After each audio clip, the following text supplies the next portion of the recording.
¿Qué tal? ¿Cómo están amigos y amigas de esta comunidad? Gracias por continuar con nosotros, ya lo sabe, échenos por ahí el like, el super chat, el super gracias, suscríbase a esta comunidad.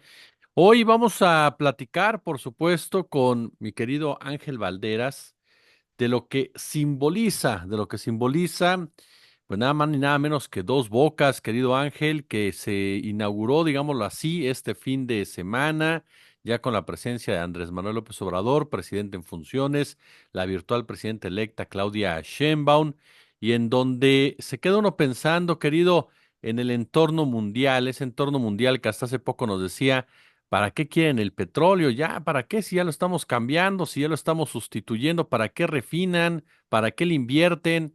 ¿Cuál es tu sentir, tu opinión? Además de saludarte con todo aprecio y admiración, querido, por ahí comienzo. ¿Qué simboliza Dos Bocas, oye? Mira, estimado Jesús, bueno, pues saludos a ti, a tu público.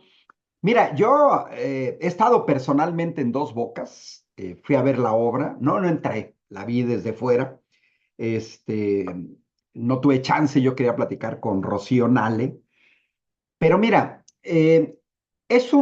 toda la discusión sobre Dos Bocas se juega alrededor de un número, que eso es relevante, de ahí se debería de partir. Cualquiera que quiera discutir de manera seria sobre la refinación de petróleo en México debería de tener este número en mente. En los últimos 20 años, Jesús, en los últimos 20 años, este país, para que no se paralice, requiere 1.400.000 barriles diarios de petrolíferos. Gasolina magna, gasolina premium, diésel, queroseno para los aviones. 1.400.000 barriles diarios para manejar tu transporte, para la industria, para los servicios, para los hogares. A nivel mundial, el 90% del transporte de personas y mercancías se hace por medio de derivados del petróleo. 90%. No estamos hablando de la mitad, no estamos hablando de un 30%, no, el 90% todavía, porque mira Jesús, cuando se hace esta discusión, es el único país petrolero en el mundo en donde la oposición discute la construcción de una refinería. Nunca lo he visto. Yo he vivido en países no petroleros, viví en Italia, viví en España, no son países petroleros, tienen muchas más refinerías que México y nunca cuestionan la refinación del petróleo, ni la han cuestionado, ni lo van a cuestionar. Basta pensar que el principal importador de petróleo en el mundo son los Estados Unidos. A la derecha mexicana pontifica los Estados Unidos, pero se quedan callados que los norteamericanos tienen 130 refinerías de petróleo y que tan solo el estado de Texas, solo Texas, tiene 56 refinerías. México son 8, 7 contando Dos Bocas y Deer Park. Fíjate, 8. Y luego aritmética de la maestra Lupita, 9 por 8, perdón, te da 56, perdón, estaba haciendo mal la cuenta. Pero son 56. Yo nada más estaba contando las que tenemos en México, 7, sin contar Deer Park. 7 por 8, 56. Es decir, solo en el estado de Texas hay 8 veces más refinerías que en México. ¿Por qué? Porque el petróleo ya no se usa, ¿no? Los norteamericanos no han cerrado ninguna refinería, ni lo ha hecho China, ni lo ha hecho India. Ojo a este otro dato. De 220 países en el mundo, solamente quedan 20 que tienen petróleo. Punto. 20, ¿eh? Porque hay países petroleros como Estados Unidos, como China, como Brasil, como el Reino Unido, como la India, como Indonesia, como Malasia, que sí son petroleros, pero son importadores de petróleo. Es decir, lo que producen ya no cubre sus necesidades. Regreso al numerito mágico de 1.400.000 barriles A mí me ha tocado debatir con panistas, con gente de la derecha, se quedan callados ante esta situación. Necesitas 1.400.000 barriles diarios. Punto. ¿Los tienes? Bien. ¿No los tienes? No los tienes. Solo tienes dos opciones. Dos opciones. Producirlos tú o comprarlos fuera. Porque la opción de paralizar el país es totalmente inviable. No puedes paralizar el transporte de hortalizas, el transporte de pescado, no puedes paralizar el transporte de mercancías o de insumos para las fábricas. Y eso se mueve en grandes camiones, en camionetas de 3 toneladas. Tienes que mover los melones de Michoacán, los chicozapotes de Tabasco a la central de abastos en la Ciudad de México, a la central de abastos en Querétaro, tienes que mover manzana de Chihuahua, es decir, tienes que mover una enorme cantidad de mercancías, no nada más personas a sus centros de trabajo, a los centros escolares. Entonces, como no puedes paralizar el país, nada más te quedan esas dos opciones. Produce tus gasolinas, no, cómpralas fuera, que fue la política neoliberal. Los únicos en este país, los únicos que deberían estar molestos por Dos Bocas, por las coquizadoras de Tula y Salina Cruz, por la rehabilitación de las 6 refinerías que dejaron tiradas, los únicos que deberían estar molestos son aquellos que ganaron mucho dinero con esta política. ¿Tipo quién? FEMSA, los Oxxo, se dedicaban a importar gasolina. Es un negocio redondo, Jesús. Tú compras gasolina en Texas a un determinado precio y la vendes con sobreprecio en el mercado nacional. Negocio redondo. Nadie vemos grandes espectaculares diciendo compra gasolina. No vemos que compren espacios en radio y televisión diciéndole a la gente compra gasolina. Tú pones una gasolinera, te dan una concesión acá fuera de mi casa y la gente te va a comprar la gasolina. Es un producto de primera necesidad. Por lo tanto, esos son los únicos. De ahí en fuera, los demás yo no los entiendo. Están los que usan como pretexto la cuestión ambiental, que son más falsos que una moneda de 13 centavos, porque repito, los principales contaminadores en el mundo no es México. Regreso a este 1.400.000. Mira, como el régimen neoliberal, de manera deliberada, desde Salinas de Gortari, Cedillo, Calderón, Fox, Peña Nieto, abandonaron las refinerías, lo que es una soberana tontería. Yo durante muchos años enseñé en ingeniería industrial. Una de las primeras cosas que se entiende en ingeniería industrial es que tú no puedes construir grandes instalaciones de producción sobreabundantes para lo que vas a producir. Te pongo un ejemplo. Tienes capacidad de producir 500 automóviles diarios, pues no vas a construir una megafábrica con capacidad para construir 4.000 porque vas a tener subutilizadas y eso cuesta tus instalaciones. Pues eso hicieron con las refinerías. La 4T hereda las refinerías funcionando a una tercera parte de su capacidad instalada. Es decir, México no tenía la capacidad de poder satisfacer el mercado nacional. Resultado, cuando Andrés Manuel López Obrador toma posesión de la presidencia el 1 de diciembre de 2018, este país estaba importando, un país petrolero, estaba importando 600.000 barriles diarios de gasolinas y 240.000 barriles diarios de diésel. Estamos hablando de 840.000 barriles diarios, que si a eso le agregamos el queroseno y para redondear, 900.000 barriles comprados en el exterior que se pagan en dólares. Y una cosa es que el dólar esté a 10 pesos y otra que esté a 20 pesos. Y mira, los norteamericanos nos tenían agarrados totalmente. Presiones políticas tipo Donald Trump o de la virulencia de Donald Trump para presionar políticamente a México, lo estamos viendo en el caso de Venezuela.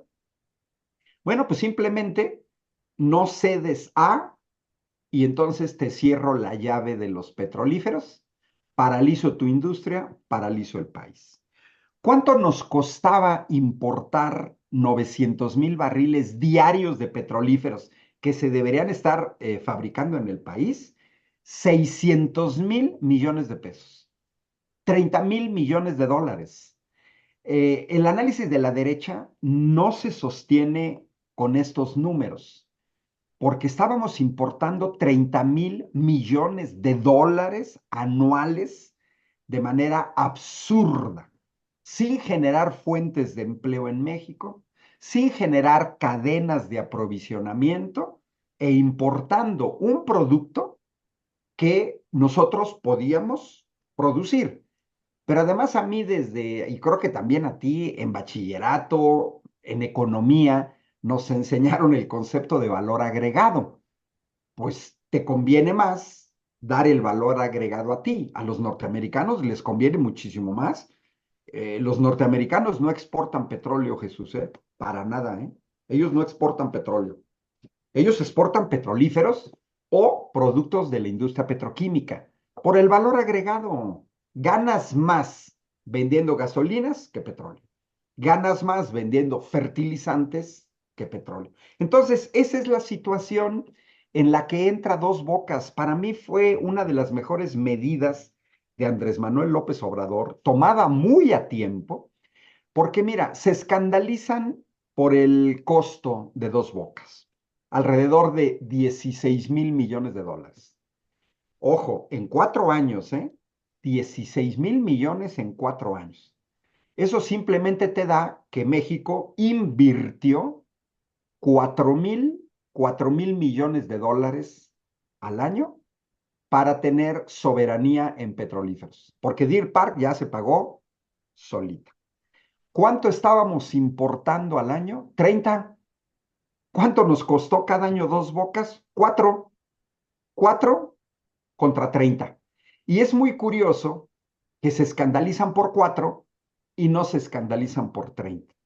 Repito, yo entiendo a los grandes ganones que tenían que ser empresarios que se dedicaban a importar petrolíferos y políticos del PRIAN asociados con estos políticos que salían ganando con un negocio redondo. Entonces, abandonas la producción en el país, compras en el extranjero, metes al país de rodillas en términos de soberanía energética en una situación muy peligrosa y no generas empleos en el país.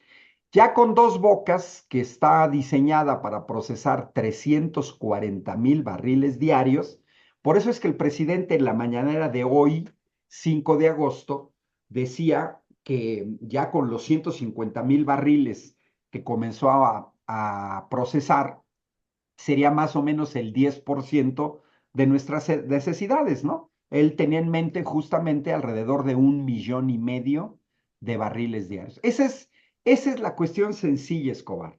¿Necesitamos petrolíferos? Sí. Bueno, si no los produces aquí, los compras fuera. ¿Se va a acabar el petróleo? Sí, es una verdad de perogrullo. Es un recurso no renovable. Pero ¿va a ser en el corto plazo? No. ¿Va a ser en el mediano plazo? No. Y mira, aunque todo el parque vehicular de transporte de personas y mercancías, aunque todo eso pasara a movilidad eléctrica, todavía queda la potentísima y necesaria industria petroquímica, Ujú. que son los fertilizantes, oxigenantes, refrigerantes, resinas, emulsificantes, envases, fibra acrílica, calzado, hules sintéticos, solventes, poliéster, explosivos, bolsas, empaques, tubería, pinturas, una enorme cantidad de productos derivados del petróleo que México va a poder usar, ¿no? Esa es más o menos la situación, Jesús. Fue un gran reto, porque hay que recordar que Dos Bocas se construyó en 2 años de pandemia, con todo lo que implicó la paralización logística de personas y mercancías en 2020 y 2021, y aún así Dos Bocas salió adelante. Entonces, yo, por lo que veo, por los datos que ha dado el director de Pemex, Víctor Romero, yo me esperaría que a finales de este año, que ya está muy cercano, ya Ujú. estamos en agosto, ¿eh? A finales de este año, México va a dejar de importar petrolíferos. Y esas son muy buenas noticias para el país. Sí, pues por eso estaban tan enojados con esto último que me estás señalando. O sea, a final de cuentas, la derecha en el aspecto político demuestra para quién trabaja. No está pensando en la soberanía nacional, no está pensando en que el país se pueda resguardar ante un escenario en donde tú lo sabes mejor que yo, querido Ángel. Francia, Alemania, varios países han o están buscando ya su soberanía energética completamente porque saben bien lo que se viene en muchos aspectos. Y esta derecha, pues a final de cuentas, lo que confirma es que ellos trabajan para estos grandes empresarios, para estos hombres y mujeres del dinero, quienes les ordenan cómo legislar y cómo operar, ¿no? El negocio de las energéticas españolas es muy claro, pero es en todo el mundo. Son las puertas giratorias, es la Ujú. cooptación por parte del sector energético, eléctrico, hidrocarburos, de integrantes del Poder Ejecutivo, del Poder Legislativo, del Poder Judicial para favorecer sus intereses. Todavía eso yo no estoy de acuerdo, no lo justifico, pero lo puedo entender, lo podemos entender. A ver, si yo voy a ganar en un negocio 1 millón de dólares al año, 10 millones de dólares al año, pues se entiende que yo esté molesto porque me están quitando un negocio que ya tenía en las manos. Lo que sí yo no entiendo son los que no salen ganando absolutamente nada con esto. Mira, acabo de ver un documental de la Deutsche Welle eh, le llaman el síndrome de la falta de carga. ¿A qué se refiere? A las personas que conducen automóviles eléctricos en Alemania, uno de los países con más autos eléctricos en el mundo en proporción, y que tienen una red de cargadores para los automóviles eléctricos. Entrevistan a muchas personas y todos en Alemania coinciden en que manejar un coche eléctrico es siempre una tensión de ver si la batería me va a durar. ¿Cuánto me va a durar la batería para moverme de un lado a otro? ¿Por qué? Pues porque no existe ningún país en el mundo que tenga una infraestructura capaz de sustituir totalmente su parque vehicular por automóviles eléctricos. ¿Hacia allá vamos? Sí. ¿Va a ser total? No. ¿Va a ser de un momento a otro? Menos. Menos. Ni siquiera las grandes casas automotrices como Toyota, como Nissan, como Mitsubishi, como Volkswagen, se han atrevido a plantear de aquí a 30 años la sustitución total por automóviles eléctricos. Ni siquiera ellos, ¿eh? ¿Quiénes verdaderamente salen ganando con que no se refinara petróleo en México? Quienes nos venden. ¿Y a quién le comprábamos gasolina? A las refinerías tejanas. ¿Y las refinerías tejanas a quién pertenecen?